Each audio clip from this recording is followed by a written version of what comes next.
असांखे तकरीबन 2.5 कलाक यकीन कंदो त 2.5 कलाक आहियूं उस समय साईं पाण में बीठा रहिया असां हिकिड़ी खां आहियूं तकरीबन 250 आलम वठी 2-2.5 वरी मोकिलाइण महिल हिकु हिकु जो नालो वठी असां हैरान हुआसीं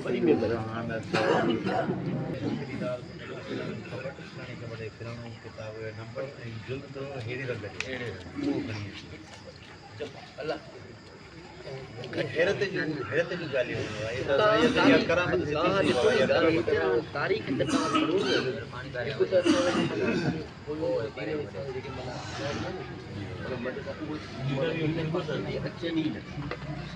सूर्य बादशाह मलफूज़ात के माना सागर के न कंहिंखे मैसेज ॾिनो न पंहिंजे ते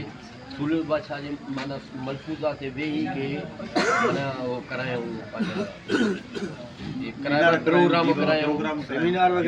सेमिनार करायूं कंहिं बि न